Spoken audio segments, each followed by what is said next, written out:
Welcome to the March episode of Let's Talk Tech. If you're a regular viewer, we've been discussing streaming and setting the stage for the necessary devices you'll need, internet speed, and planning to move to streaming over the next few episodes and the past few episodes in particular. And we've also done it before in some short segments on previous shows. But today I'm going to review and show you content on a TV here in the studio as I navigate the many options. I personally have several devices that offer me the ability to stream. And I mention that because each type of smart TVs offer different apps and capabilities that are built in with the ability to also add additional things. For example, I purchased a new TV that had Roku built in. I must say the ease of use with that has been amazing so far. Streaming content on a TV means watching shows and movies using the internet rather than through traditional cable or satellite services. It's like having access to visit a library of entertainment where you can choose what you want to watch and watch it on your TV at any time. Unlike a DVR, which is set to digitally record, all of the content on streaming is all available on demand. Additionally, streaming services often offer closed captioning and audio descriptions for individuals who may have difficulty hearing or seeing the content, which is really helpful. Exploring different streaming platforms and finding the content that interests you the most is what we're going to discuss. It's important to note that streaming services are always changing and adding new content, so it's good to check on them regularly. You may also want to ask your friends and family for recommendations or research online to see what other people are saying about different services. Of course, you're going to want a smart TV. So make sure your TV is either capable of streaming, and it'll be labeled as a smart TV, or have internet capabilities. If you haven't been able to part with that old TV set that you've had for 10 years, you might want to check out the new options. And there are many that are very affordable. You'll definitely need to have a high-speed internet connection. You will need to have reliable internet connection to stream that content. The good news is that West Coast now offers higher speeds and no limits on data, which is fantastic because streaming does use a lot of data. Start with the streaming services first. What do you want? Like Netflix, Amazon Prime Video, Hulu, Disney Plus? You'll need to sign up for one of those services in order to access the content they offer. You may already be watching Netflix, which is very popular, but I'm going to show you a lot more today. So let's go. Well, here we are now. We're going to actually look at the television and see all the really cool things that you might be able to use here. So first you're going to need your remote though. Now, if you have a TiVo or you have a device that may have a remote, but your TV also comes with a remote. So I'm going to be focusing on using your TV remote rather than any other device remotes that you might have. Many of the newer TVs have all of the apps on the screen itself. This particular one, this is a Vizio television in the studio, but you might have a Samsung, you might have a Sony, you might have Vizio, or some of the other brands that are out there that are lesser known that have similar remotes. Most of them, again, do come with some pre-designed buttons. Like this one has Netflix already on it, Prime Video, Kumo, Hulu, and Redbox. And then it also has a button on this particular remote that says Watch Free. So what I'm going to do is I'm going to go up, and you see that the home is lit on the top of the TV, right? And you see in gray you have live TV, free, movies, shows, apps, and extra. And then there's some other things in this particular TV called AirPlay and Cast. What you want to always keep in mind as you're navigating on this screen is you want to make sure that you familiarize yourself with your remote and your home button, which in this remote's in the middle, and your input. That is the place that you can toggle between your TV content that you're getting now through broadband and your streaming services. Those are the two things. And if you're already using Netflix, you probably know that. So you see it has more input. So if you have other devices connected to your TV, any recent apps that you've used, and then the apps that you see across here, which are the typical apps. Most TVs allow you the ability to rearrange your apps so that you can actually put the first few apps become the ones that you watch the most. Now, one of the things I want to mention about apps is, of course, Netflix, Hulu, those are very common and everybody knows those. But this one has free watch. It also has Tubi, which is a free channel. Things like HBO Max, Starz, those are things that you have to subscribe to, but the apps themselves will take you right to their content, which is really handy. So I'm going to go up to live TV because I feel like people don't realize this part. And this is something I recently, I always saw that button there and I was just to never pay attention to it. So I thought, I was preparing for the show and I did this. Okay, so now that you see that this is the Vizio television's free and it says live TV, on demand, and your settings. Also another button you want to also become familiar with is the back button. I have noticed as I've been playing with all of this and learning this is that the back button is the most common to use to get back to wherever you were. So I hit the back and so this is the free content that comes with the Vizio TV. This is live TV. So you have your guide, which is very similar to other guides. And if you decide you want to watch something, you just go down through the guide and you scroll down using the button. Most remotes also have either a wheel or arrows that go up, down, back and forth. The bottom one is what I'm pressing on this one, which has the round. And let's say I want to watch the Romance Channel. I have a replay of CNN. I have Live Now from Fox. I have Daily Show. I have a lot of different things. I even have the Weather Nation. This is free content that comes with this television. Every smart TV now comes with this. Even TVs maybe 2 or 3 years old.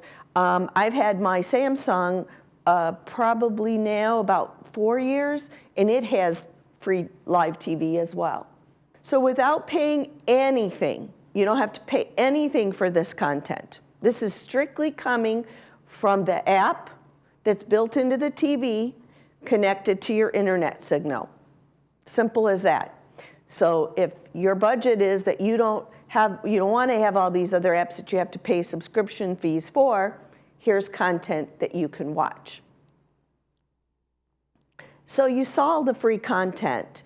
Now I want to talk about these different apps. Some of these apps also offer free content.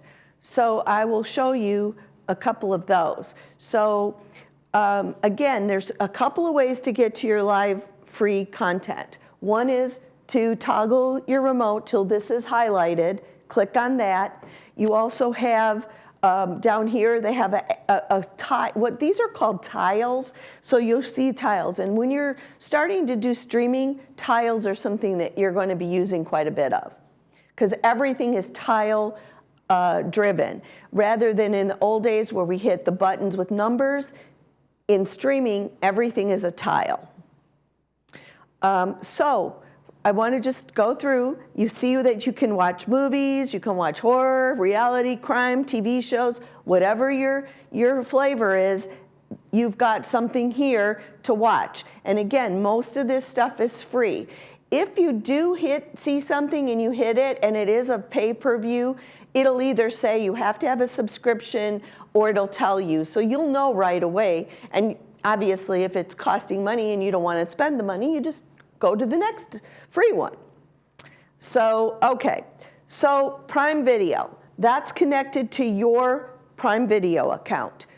Apple TV, if you pay a subscription fee for Apple TV, then Apple TV, you would click there, it would bring up your account, and you would do it right from that screen. Then Disney Plus. Now, some subscription services, they connect multiple options for subscriptions. For example, Amazon Prime, you can buy HBO Max, you can buy Disney Plus, you can buy a lot of things within they're within that actual Prime. Now they do cost more money though, they're not part of your Prime membership, but sometimes it makes it easier if you are going to have multiple things to pick one main app, such as Amazon Prime, such as Hulu, such as YouTube TV, and then add your additional streaming subscriptions to that main one.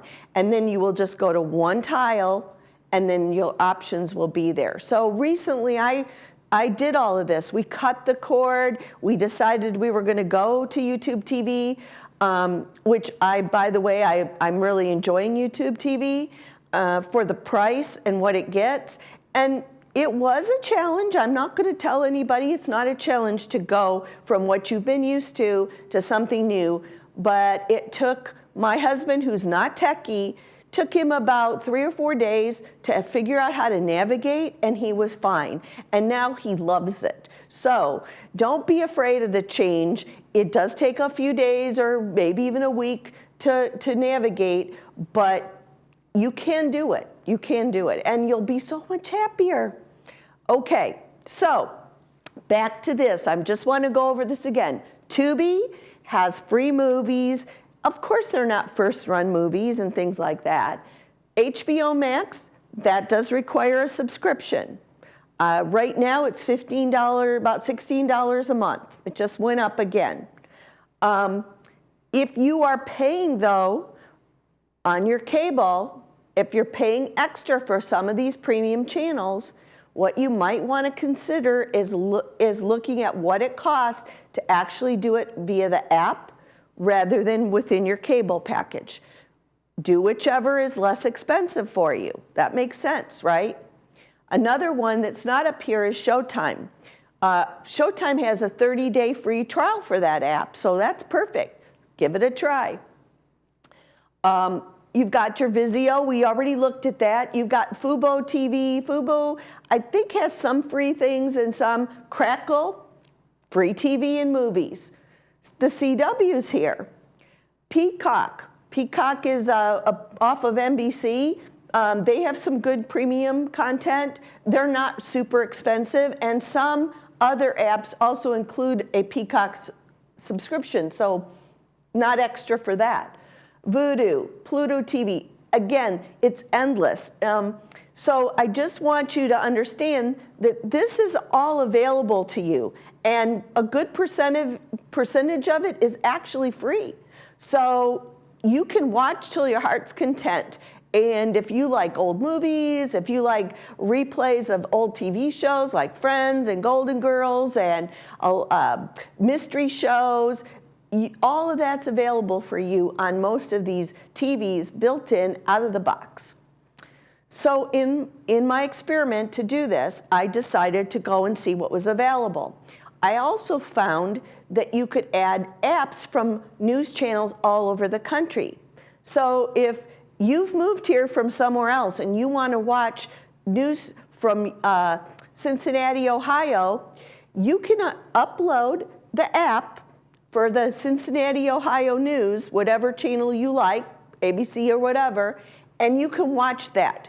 Now, if it's live, it'll play live. If not, it'll give you a menu, and you can watch whatever the last live broadcast was. But how cool is that you can keep connected to your home state and watch news right from there? The other things that you can add an app for CNN. You can add an app for C-SPAN. So if you are an avid news watcher, you can set all these apps up to have all your different news channels and simply use your remote to toggle through each. One of the final things I want to say about this right now is that one of the things you have to get used to is you have to get used to using the remote and understanding what all the buttons are on the remote.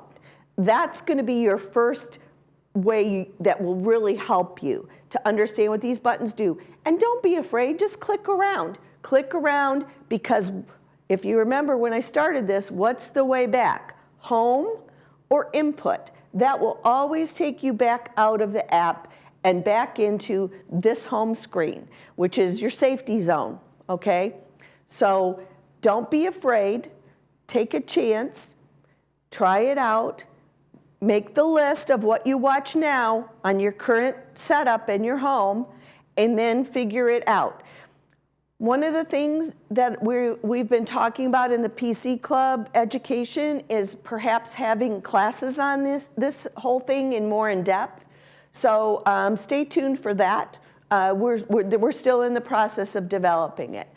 But I didn't want to give you too much today. I just wanted to have you not be afraid to look at what you have on your TV right now and start seeing all the cool stuff.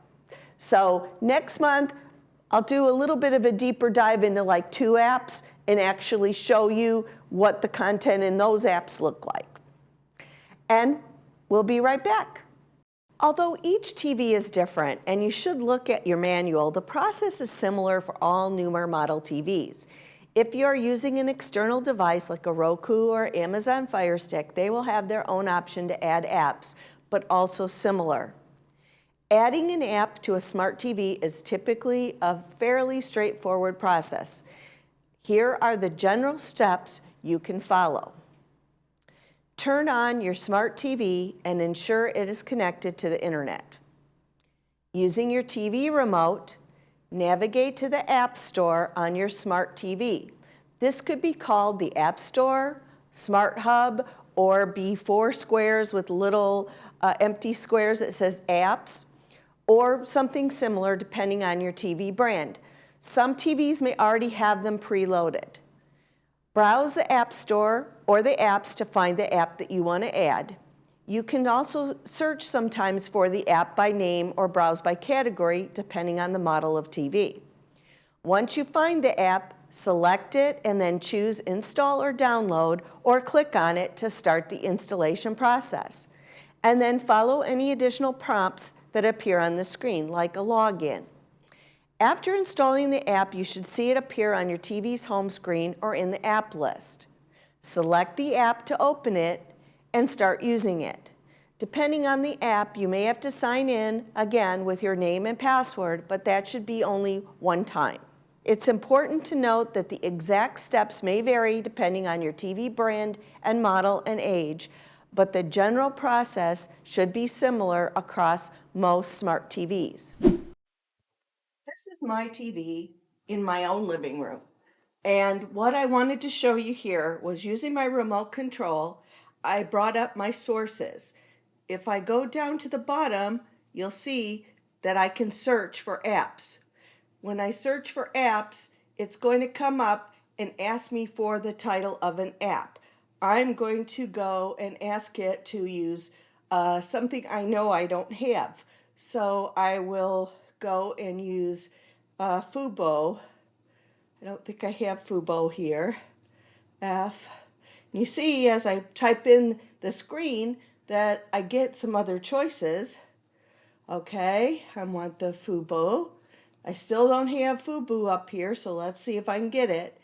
Let's get down to the B. Okay, Fubo TV, there it is. So now I'm going to scroll back up to Fubo. I'm going to click Fubo TV. Now I want to add Fubo TV to my screen. So I'm going to go back up there, hit enter. And now it's going to ask me, do I want to add this or add it to my home screen or open it? If I open it, I will need to go ahead and log in and create an account. That's fine. It's easy to add an account. I'm going to add it to my home screen. And now you see down at the bottom of my screen, it's there for me. So now these are all the things that are live on Fubo TV. So now I want to go back to my apps. So I'm going to scroll down, again, using my remote. The remote is the key to success, okay? I don't want to move it. I just want to leave it. So what I'm going to do is I'm going to go back to my return button. Okay, return again, return. I'm going to exit out of this screen. It takes me back to my main screen, and you see along the bottom what I have. So I've got my guide, my channel list, my schedule manager, and along the bottom, I have all of my, and no, I don't want to move anything. I just want to go through. These are all my apps that I've added. Some came already on my TV, but some not. I can even go to the internet from my own TV and log into one of my internet accounts.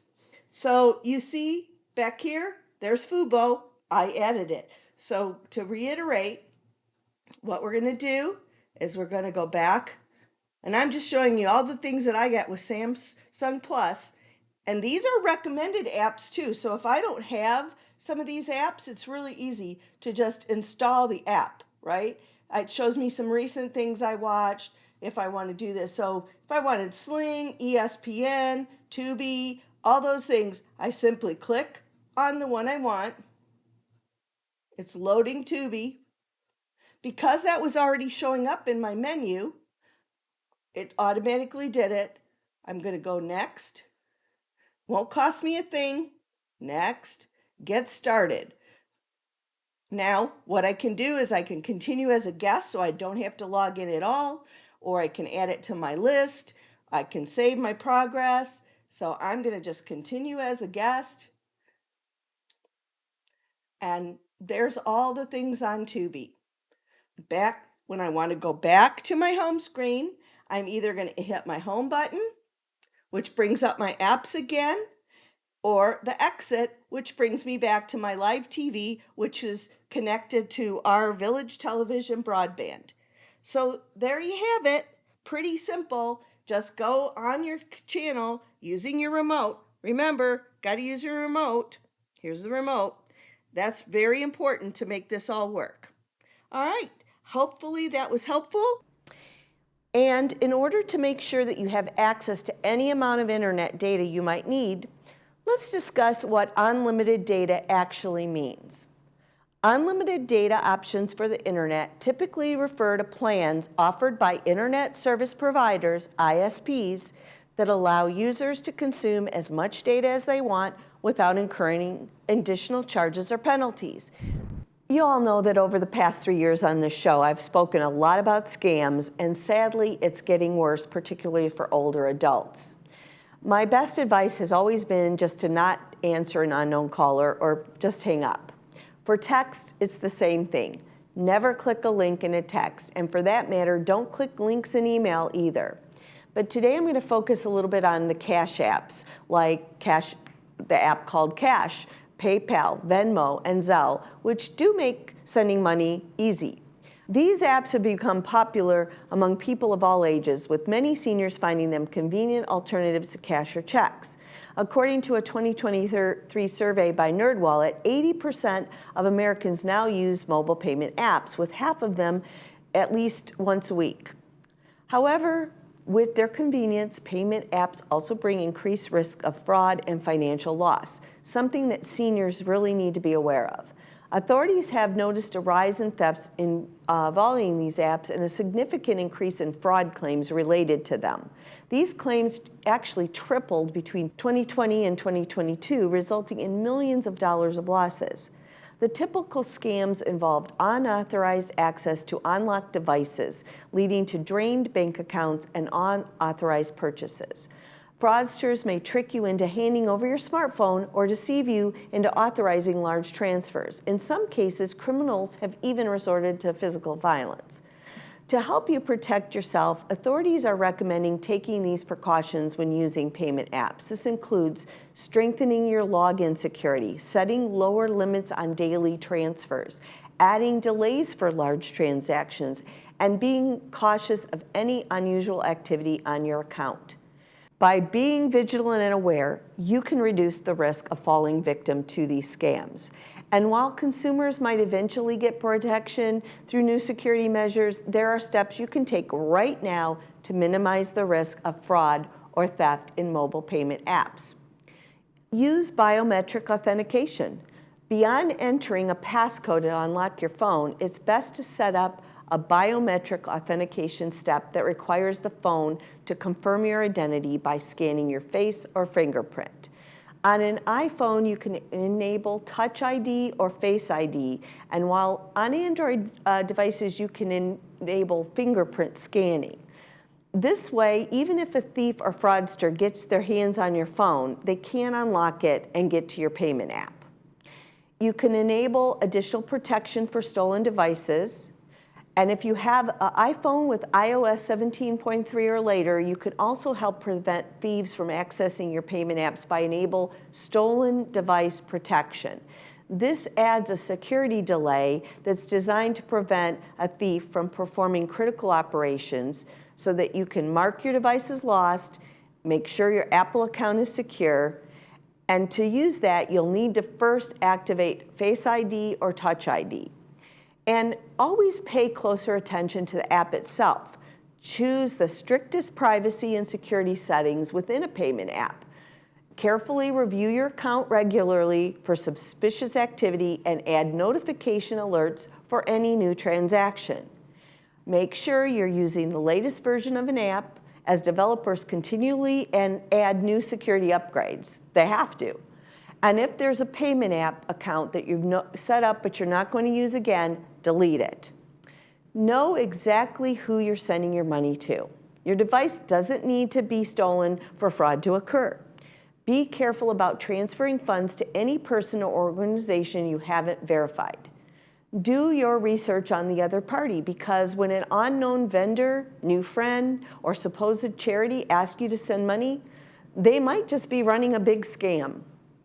And hold on to your phone. This should go without saying, but be extremely cautious about willingly handing your unlocked phone to a stranger, even briefly. A skilled thief can access your payment app and transfer funds to themselves in seconds. In some cases, they can pick up an RFID tag from a credit card in your pocket. Finally, know that theft or unauthorized payments can affect all aspects of your life, including your credit score and credit report, and cause you immense stress and a lot of work to try to rectify the situation. But you are still your own best security system. Make sure you're diligent. I'm not saying don't use these helpful apps, but if you must, make every effort to do it safely. You can also consider identity and privacy services that monitor your credit report and credit score, along with even more advanced tools and services designed to protect against a full range of cyber threats. Well, that does it for another episode. I enjoy doing this show so much and appreciate you taking the time to watch it. If you have any questions, please feel free to email me at talktech949@gmail.com, and that's up on your screen. And as we close the show, remember, think before you click and be kind when posting online. Thanks for joining, and we'll see you next month.